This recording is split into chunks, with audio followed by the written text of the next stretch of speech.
Di jantung tanah Sunda, tersembunyi sebuah tempat yang sejak ratusan tahun lalu dipercaya bukan sekedar gua atau lubang alam biasa. Masyarakat setempat menyebutnya Sanghyang Tikoro. Bukan hanya dikenal sebagai lubang besar tempat sungai Citarum menghilang, tetapi juga diyakini sebagai pintu tembus bumi, gerbang alam gaib, bahkan jalur rahasia peradaban kuno. Namun anehnya, kisah Sanghyang Tikoro hampir tidak pernah dibahas dalam sejarah resmi. Kita akan mengungkap sejarah yang terlupakan, mitos yang disembunyikan, dan fakta-fakta aneh Sanghyang Tikoro. Sanghyang Tikoro terletak di wilayah Raja Mandala, Kabupaten Bandung Barat, Jawa Barat. Disinilah terjadi fenomena alam unik. Sungai Citarum tiba-tiba menghilang ke dalam lubang besar di tanah. Air sungai masuk ke perut bumi, lalu muncul kembali beberapa ratus meter kemudian di tempat yang disebut Sanghyang Poi. Fenomena ini secara geologi disebut ponor atau lubang serapan air. Namun bagi masyarakat Sunda kuno, ini bukan sekedar fenomena alam. Nama Tikoro sendiri berarti tenggorokan, sedangkan Sanghyang berarti suci atau bersifat ketuhanan. Dalam kosmologi Sunda kuno, alam semesta terbagi menjadi Buana Nyungcung atau alam atas, Buana Panca Tengah atau alam manusia, Buana Larang atau alam bawah. Sanghyang Tikoro diyakini sebagai salah satu pintu penghubung Buana Panca Tengah dan Buana Larang. Konon, tidak semua manusia boleh mendekat. Tempat ini hanya terbuka bagi orang tertentu. Orang yang datang dengan niat buruk akan mengalami gangguan. Banyak sesepuh Sunda meyakini bahwa para resi, pertapa, dan tokoh spiritual zaman dahulu sering melakukan tapa di sekitar area ini. Sejak dahulu terdapat larangan keras. Tidak boleh sembarangan turun ke lubang. Tidak boleh berkata kotor.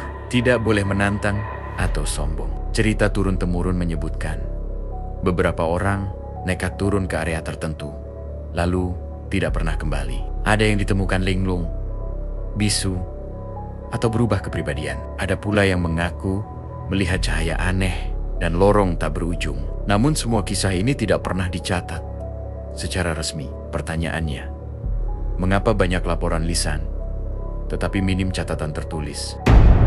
Sungai Citarum bukan sungai biasa. Dalam naskah Sunda kuno, Citarum disebut sebagai sungai kehidupan, jalur spiritual, jalur peradaban.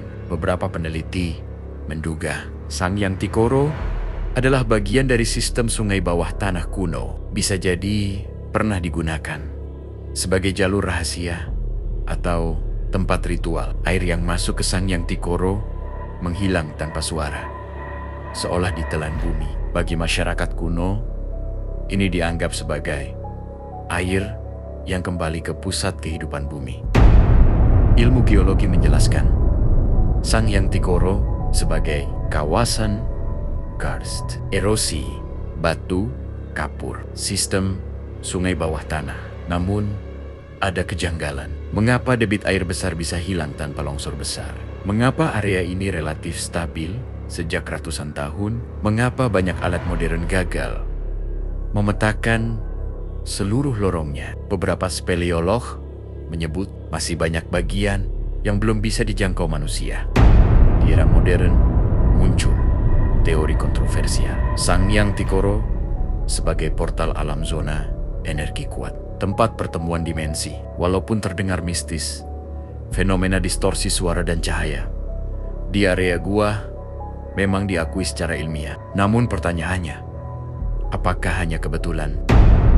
Beberapa alasan yang sering disebut, lokasinya berbahaya dan sulit diteliti. Banyak kepercayaan lokal yang dilanggar jika diekspos. Tidak masuk narasi sejarah nasional. Akibatnya, Sanghyang Tikoro hanya dikenal sebagai lubang sungai, bukan situs spiritual dan sejarah besar.